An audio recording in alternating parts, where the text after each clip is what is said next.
Hey guys, how's it going? Hopefully you're having a wonderful week like always, because today I'm continuing with my David Bowie discography journey, and we have made it to his 13th studio album from 1979 called Lodger. Now this is part 3, the final installment of the Berlin trilogy that started with Low, and then Heroes, and now Lodger. Now Lodger was recorded mainly in Switzerland, and initially Lodger did receive mixed reviews from many music critics, many calling it the weakest of the Berlin trilogy. But over the years, favorable critical reception has grown, and Lodger is now widely considered to be among David's most underrated albums. And that is something I've come to notice in regards to a lot of David's earlier albums, how initially the albums were met with mixed reviews, but then retrospectively, they grew to become some of his most underrated and even some of his best albums. So that's something interesting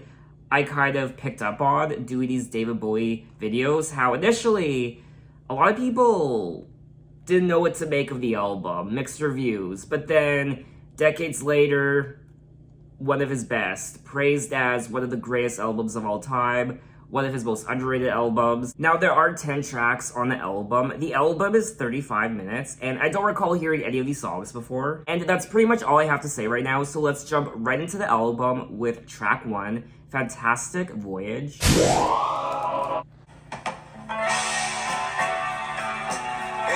event that this fantastic boy remembers true dignity is valuable.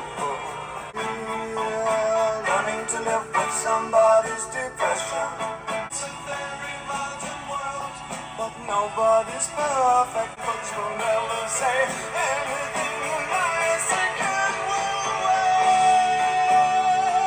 And the wrong words make you listen.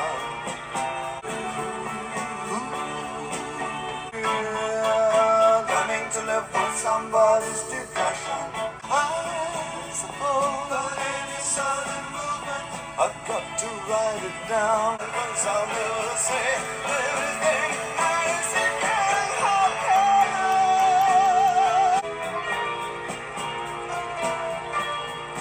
And that was track 1, Fantastic Voyage. And I mean, so far, we are only one track into the album, but it's definitely less chaotic and bizarre and noisy than his prior album, Heroes. It definitely has a different energy than Heroes, and it's more softer, it's more, I guess, it's not hard on the ears. Not saying that Heroes was hard on the ears, it's just not as chaotic, I guess. For me anyway, I think the highlight of the track was David's vocals. Now, it does look like for this album, David did regroup with collaborator Brian Eno and producer Tony Visconti. And when talking about the album, Adrian Belew, one of the guitarists on Lodger, said, "Before Lodger, the music was darker and probably less experimental. Lodger was more of a world record, urban and Eastern at the same time. It seemed David was spreading his wings in that direction, incorporating world music styles.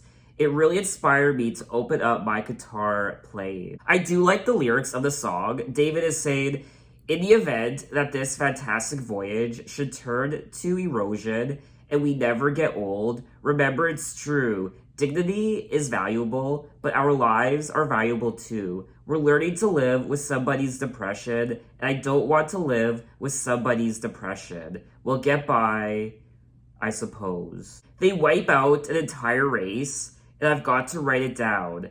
But I'm still getting educated, but I've got to write it down. And it won't be forgotten, because I'll never say anything nice again. How can I? He does seem to be reflected in this song, almost retrospectively, and he's singing about how he doesn't want to live with someone else's depression. And there also seems to be some sort of social commentary, political commentary as well. They wipe out an entire race, and I've got to write it down. He also brings up how this is a criminal world, and he's also singing about how we'll get by, and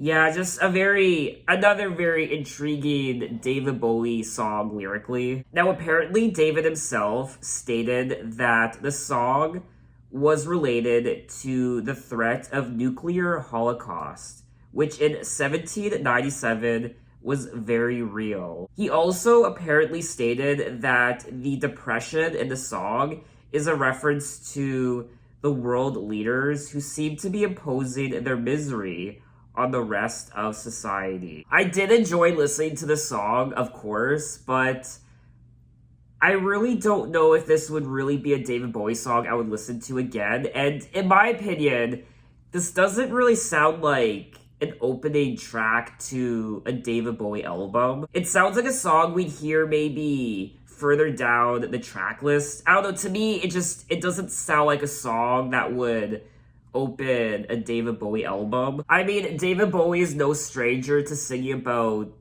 things like this, the state of the world, political commentary, and social commentary as well. But anyway, let's move on to track 2, African Night Flight.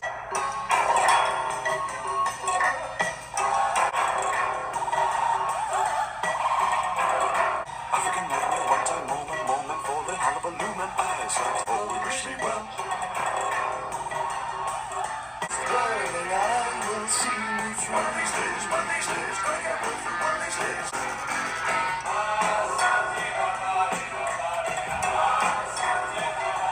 Getting in a mood for a one, that's a night fight, pushing my luck, flying like a mad thing, there's to take off, skimming over rhino, sick of me, that's for the feel I've crashed and laid like a animal, not one left unmade, for the bushland, over the trees, wise like a orangutan, that was Oh my god. Oh! one of these days.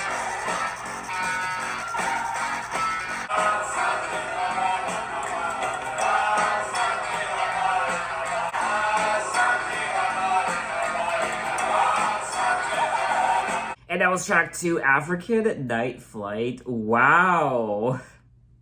David is still surprising me. I mean, we're on his 12th studio album. Is this? I lost track.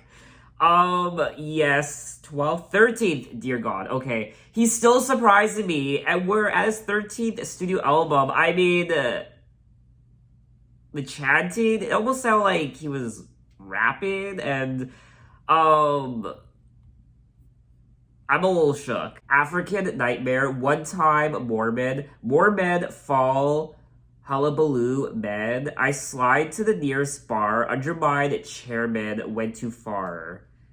Bent on a windfall, went to Sony, wonder how the dollar went down. Gotta get word to Elizabeth's father. Hey ho, he wished me well. And then there is some sort of African chant, I imagine, happening throughout the song. Struggle with a child who's screaming, dreaming, drowned by the props, all steely sunshine. Sick of you, sick of me, lust for the free life. Squashed and maimed, like a valuable loved one left unnamed.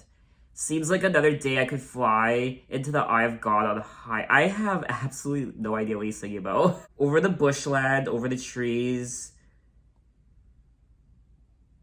The song was partly inspired by a Kenyan holiday David and his 6-year-old son Joe took in October of 1977. He also told Brian Eno that he liked the idea of talking fast, kind of like rapping, but not the same. It looks like there is Swahili in the song. Translated, it means hello, goodbye. That came together because in Kenya, especially in Mombasa, in many of the bars, you will find these German ex-pilots who hang out wearing most of their pilot's gear. They are always saying they have been there for 17 years and really must go back to Germany. I really did enjoy the song. It's such a unique sounding David Bowie track. But anyway, let's move on to track 3, Move On. Sometimes I feel the need to move on.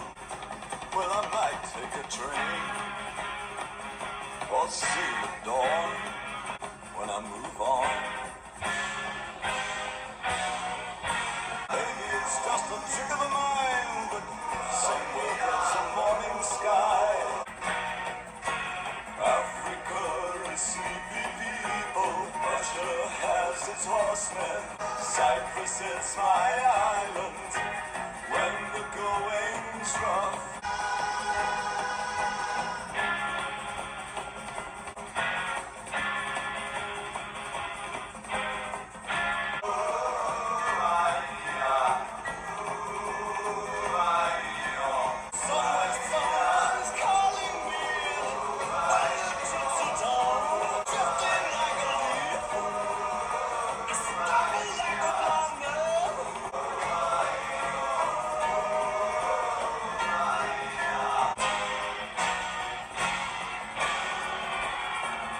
And that was track 3, Move On. And the energy and vibe of this album is definitely much different from not only the prior 2 albums in the Berlin trilogy, but also all the other albums from the 1970s decade.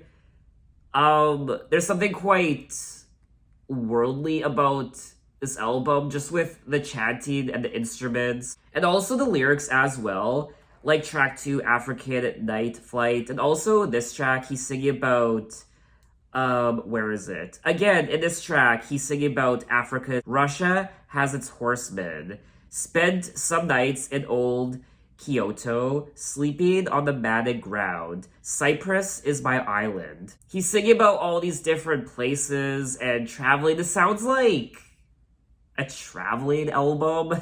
It's like he's exploring the world of music, and I like that aesthetic to the album, but I mean, we are 3 tracks in, and I don't know how I feel about the album so far. It's definitely, I mean, we still have 7 more tracks to listen to, but so far, it definitely isn't one of my favorite David Bowie albums. Who knows, maybe it's one of those albums, like I said at the beginning of the video, the album did receive mixed reception, so maybe it's one of those albums you have to listen to many times. Maybe it's a grower. In the song, he is saying, I'm just a traveling man. Maybe it's just a trick of the mind, but somewhere there's a morning sky, bluer than her eyes. Somewhere there's an ocean, innocent and wild. So I really do like the lyrics of this album. I think they're beautiful. They're beautiful, yet they're still weird and strange and bizarre. I mean, this is David Bowie. This album definitely isn't as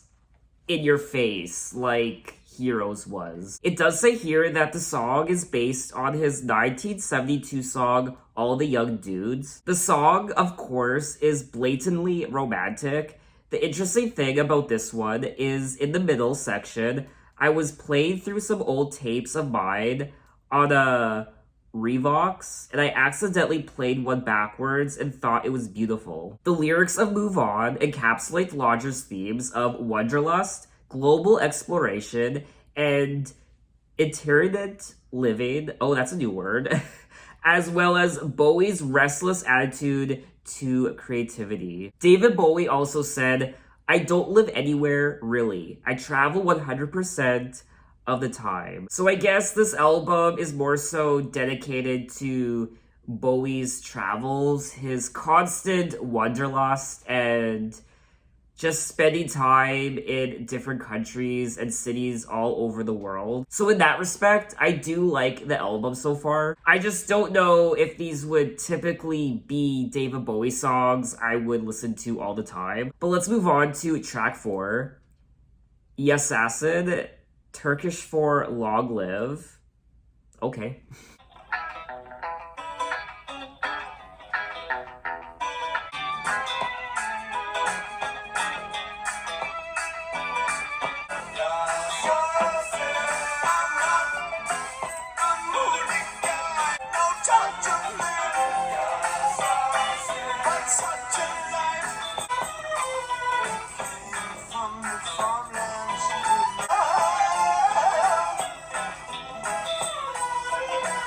I don't want to leave or drift away. It's such a life I never know. Look at this, the sun is steam. Look at this. There's someone in charge and listen to me. But I don't want to leave or drift away.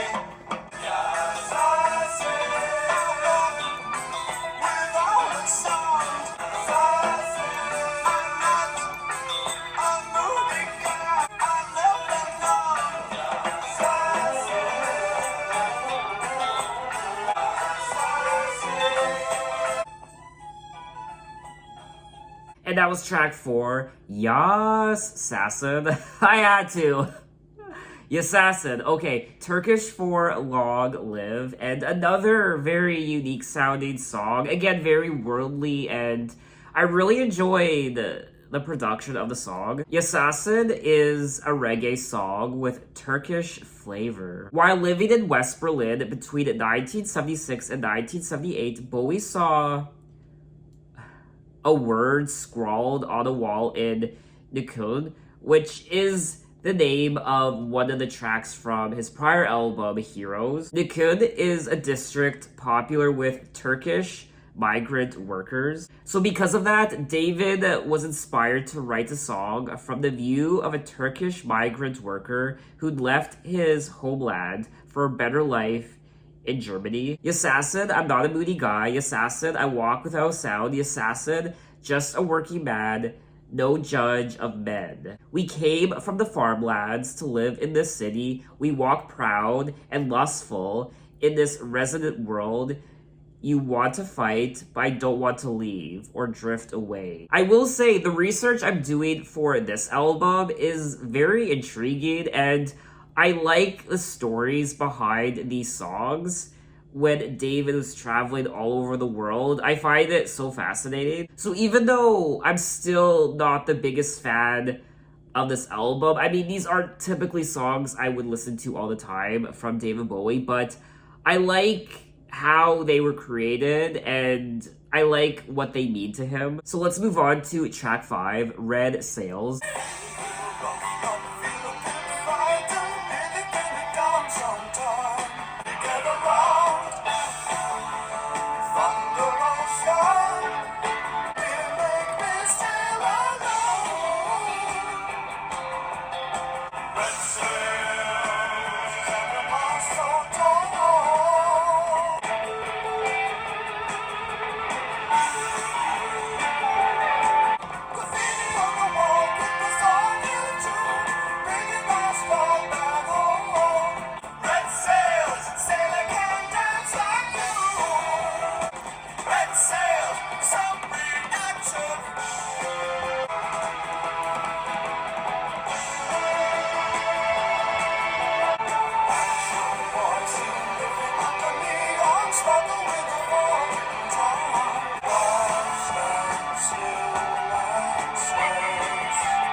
And that was track 5, Red Sails. And I think this track is a great continuation of all the other songs. And I liked listening to it. But again, this wouldn't really be a David Bowie song I would listen to again. I really did like the production of the song, in particular the guitars. I feel a bit roughed up, feel a bit frightened, nearly pin it down sometime.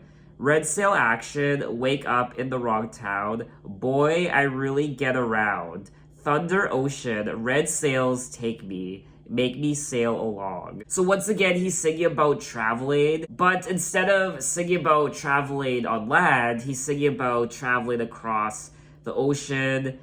Life stands still and stares to the hinterland, the hinterland. We're gonna sail to the hinterland, and it's far, far, far away.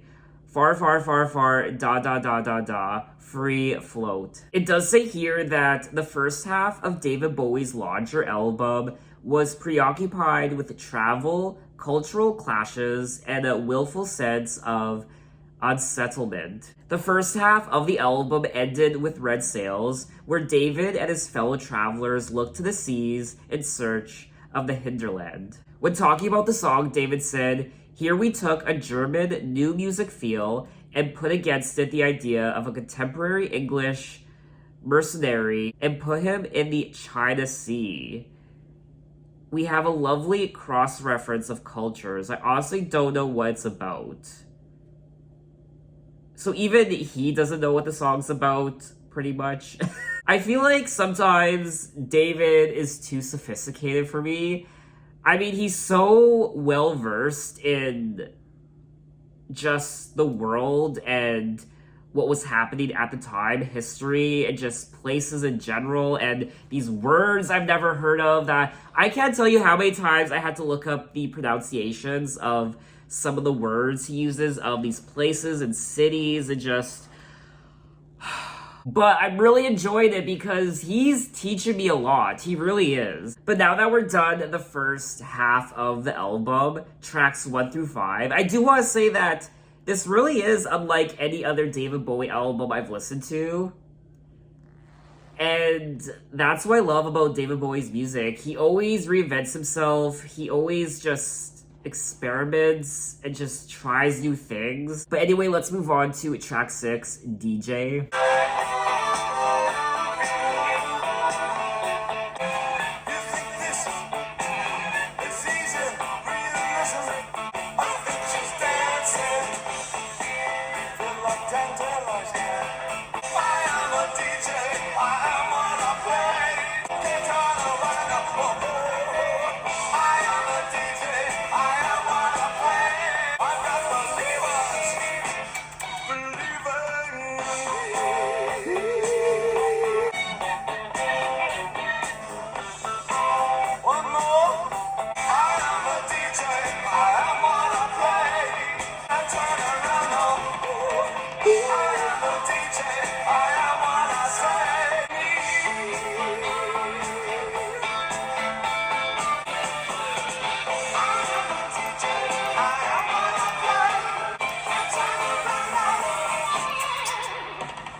And that was track 6, DJ, and this was a fun song to listen to. I really like his quirks in this song. What was he doing? Like the and the, what else was there? So many things, just quirky things he was doing. I am a DJ, I am what I play, can't turn around, no, time flies when you're having fun. Break his heart, break her heart. He used to be my boss, and now he is a puppet dancer. He does open the song by saying, I'm home, lost my job, and incurably ill. You think this is easy realism.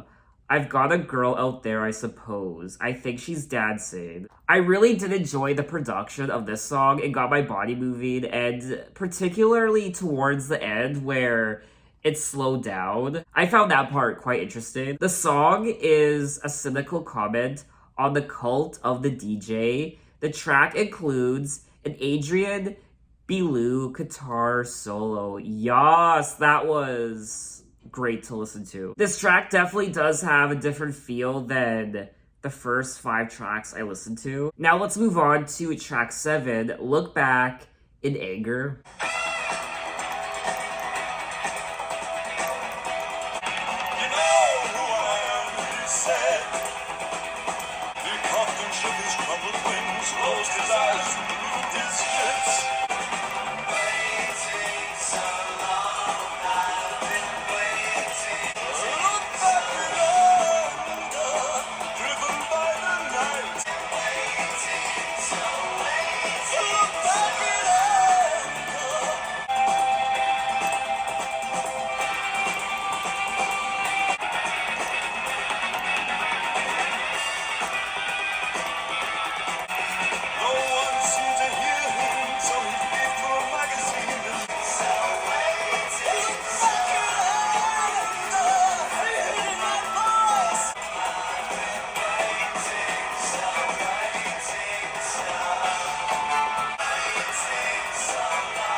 And that was track 7, Look Back in Anger. And I thought this was another fun song to listen to. It got my body moving and I was dancing. And I do want to comment on David's vocals on this album because I feel like that's one of the highlights of the entire album. And once again, I loved the guitars on this track. They were a joy to hear. You know who I am, he said. The speaker was an angel. He coughed and shook his crumbled wings. closed his eyes, and moved his lips. It's time we should be going. Waiting so long, I've been waiting so. Look back in anger, driven by the night till you come. The song, Look Back in Anger, sees David encounter an angel of death who has come to claim his soul. Look Back in Anger has a mixed reputation among Bowie commentators who described the song as probably the low point of the album. However, there are other people who say it's one of Lodger's dramatic highlights, and someone else said it's one of David's strongest songs of the late 70s. So who really knows at this point? People like it, people don't like it. It just comes down to what you like. I definitely am noticing a difference on the second half of the album. I think so far with DJ and Look Back in Anger, I think these tracks are more, I guess, traditional Bowie, whereas the first half was more, it was more worldly, it was filled with wanderlust and interesting instruments and stories about traveling the world, and I found it quite intriguing. I guess what I'm trying to say is, story-wise and lyrically, I'm not finding the songs on the second half as interesting as the first half. But anyway, let's move on to track 8, Boys Keep Swinging.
And that was track 8, Boys Keep Swinging. Just like all the other songs, I loved the production and the guitars, the guitar solo. I mean, that was, once again, just a joy to listen to. So it looks like this song is pretty self-explanatory. He's singing about being a boy, I guess.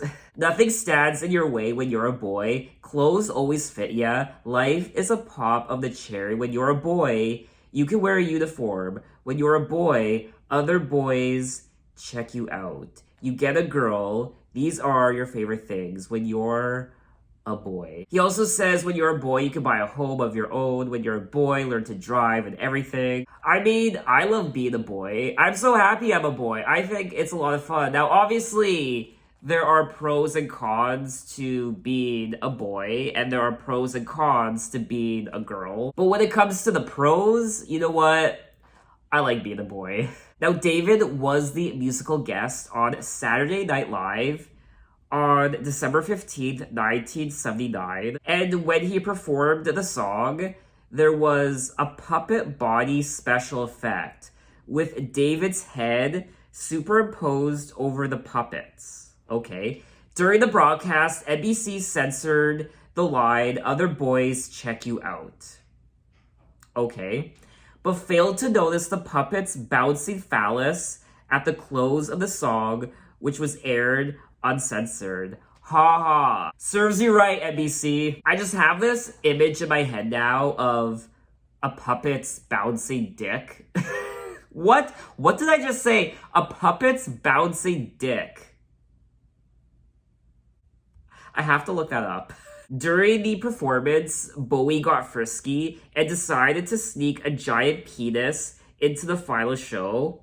in what was believed to be an angry response to Standards and Practices' decision to censor the slightly homoerotic verse, "When you're a boy, other boys check you out," from the song. However, the penis wasn't Bowie's own, rather a plastic one that came out of the pants of the puppet he was operating in a green screen suit. Oh my god. You really do learn something new every day.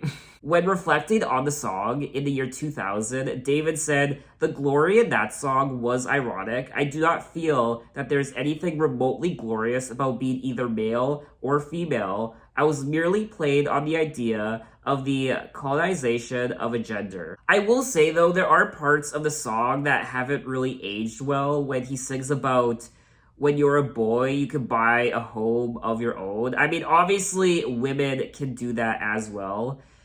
And when you're a boy, you can learn to drive and everything. Obviously, girls can do that too. So, I mean, this song is a little dated, I won't lie, but it's still fun to listen to. I like what it stands for when it comes to, I guess, homosexuality, how you could even be bisexual. When you're a boy, other boys can check you out, and you can still get a girl. It is quite interesting to me that this was 1979 when NBC censored "When you're a boy, other boys check you out," because I remember quite recently things like this still being censored on TV. I don't really remember, but I think there were certain live performances, or I don't know, I remember watching, I honestly have no idea what it was, but it was some kind of show, live show, performance, I don't know, and I remember something had to do with homosexuality, or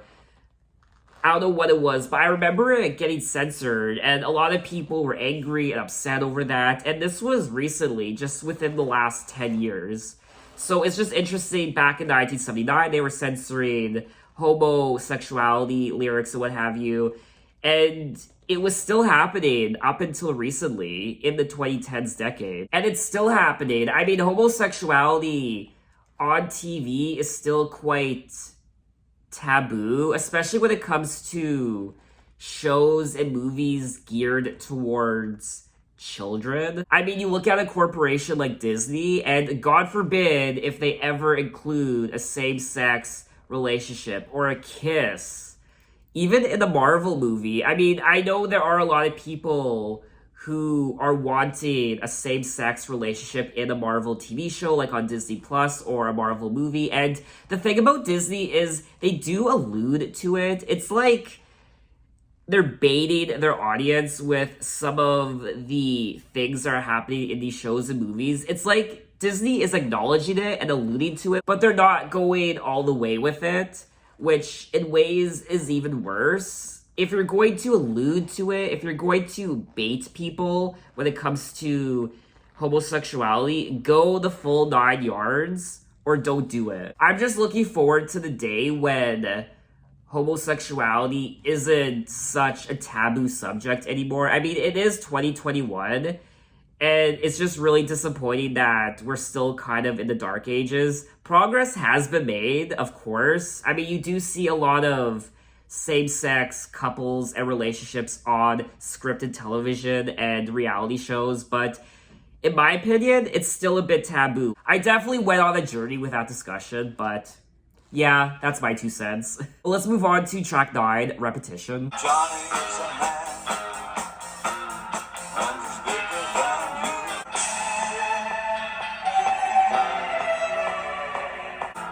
And he could have had a Cadillac if the school had taught him right. So he could have had a man with a recent blocks. But the food is cold. Don't get it.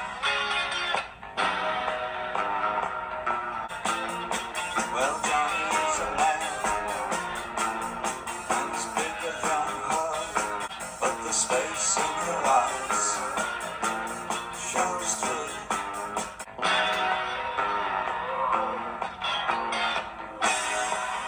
And he could have married that with a glisten blouse, with a glisten blouse.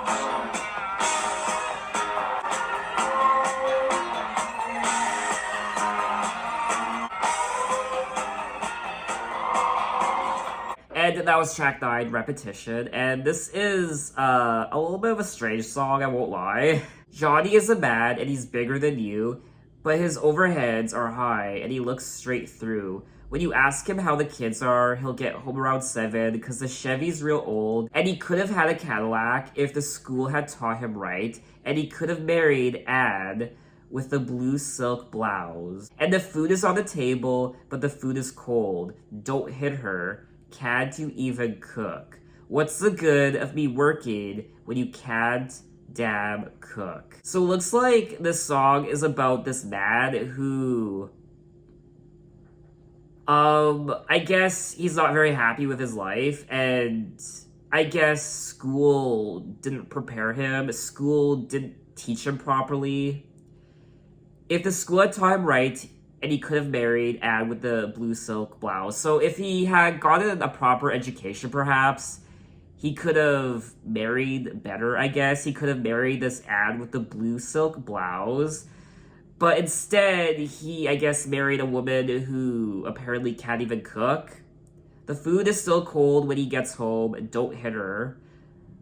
What's the good of me working when you can't damn cook? I guess the bruises won't show if she wear long sleeves, but the space in her eyes shows through. So it looks like, I don't know, this song is about a man who just isn't happy with his life. It's very repetitive. He goes to work, he comes home, and I guess he's fed up with this woman and his kids, and she can't cook properly, and perhaps he even beats her. So this is obviously a very depressing song. It's probably the most depressing song on the album, and even though I quite enjoyed the guitars and the production, of course, this definitely would really be a song I would listen to again. I'll even go as far as say that this won't be a song I will listen to again because I just find it quite uncomfortable to listen to. I mean, I don't want to listen to a song about a man beating his wife, regardless of how good the production is.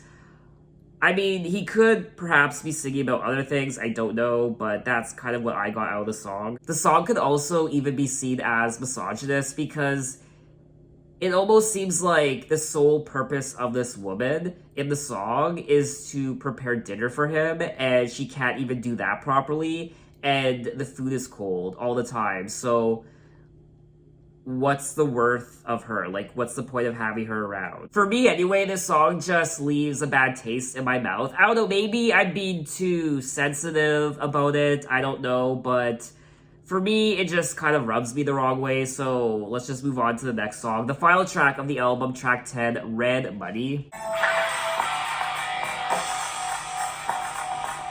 Oh, can you feel it in the way? Can you see it in the sky? Like a nervous disease, it's moving all around. We tumble from the sky, Project Cancer. Tumbling Central.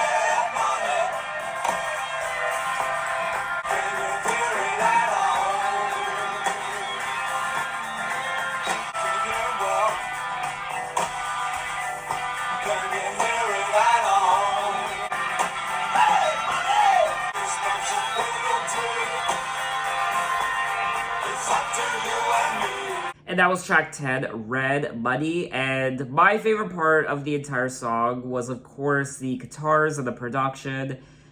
And that's about it. Can you feel it in the way that a man is not a man? Can you see it in the sky that the landscape is too high? Like a nervous disease, and it's been there all along. It will tumble from the sky. It's been there all along. Project cancelled. Tumbling Central, Red Money. Can you hear it fall? Can you hear it well? Can you hear it? at all. Lyrically, this is probably one of my least favorite songs on the album. Red Money is built around the backing track of Sister Midnight, an Iggy Pop song he recorded with David for the album The Idiot. New guitar parts were added along with electronic effects, backwards guitar, and vocal harmonies. When talking about the song, David Bowie said, "This song, I think, is about responsibility. Red boxes keep cropping up in my paintings, and they represent responsibility there." So that was all 10 tracks of Lodger by David Bowie, and yeah, I mean, I did struggle with this album just a little bit, and definitely out of the Berlin trilogy, this is my least favorite. I don't know, this album just didn't grab me like Heroes and Low did. I did quite enjoy the first part of the album, tracks 1 through 5, where he has this sense of wanderlust and he's traveling and Africa, African Night Flight, and Move On, Yassassin, Turkish for Long Live, all these sounds and instruments.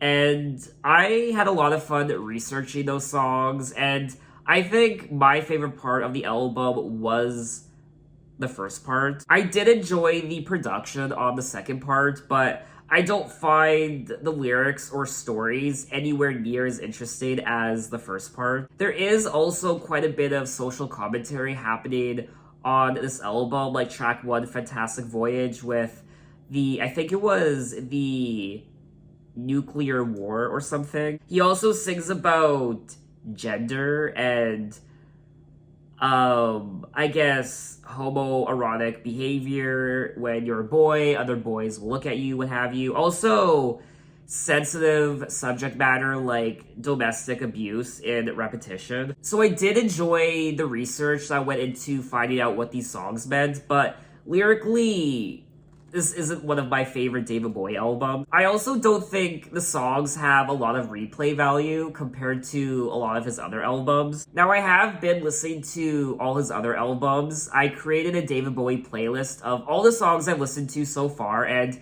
I've been listening to them a second, third, fourth time, and I've been deleting songs that don't resonate with me, that haven't grown on me, that I'm not the biggest fan of. But I have kept a lot of David Bowie songs I've listened to already on this journey, and I'm gonna say that Lodger is probably one of my least favorite David Bowie albums from the 1970s. It might be a case of me having to listen to it again to really grasp it. Oh, and another highlight of the entire album was David's vocals. Yes, I really enjoyed David's singing on quite a few of these tracks. So I think the highlights for me were David's vocals and the guitars, of course, the overall production.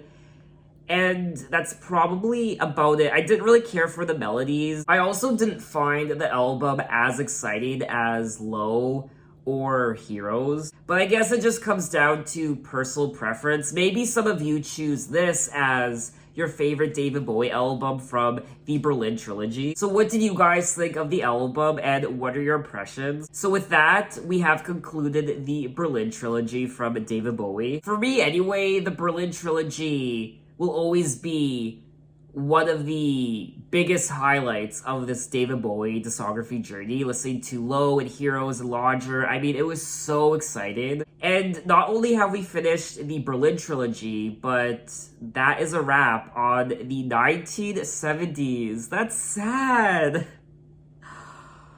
But I imagine amazing things are still yet to come. Hopefully. I mean, I don't know. You guys know, though. So in my next David Bowie video, we'll officially be moving into the 1980s with Scary Monsters and Super Creeps from 1980. I'm very much excited for this, just like any other David Bowie album. What will the 1980s bring? Who knows? You guys know, but I don't. So thanks for watching, guys. You can find me on Instagram, you can find me on Twitter, you can message me, you can say, hey, how are you? And I'll see you next time. Take care.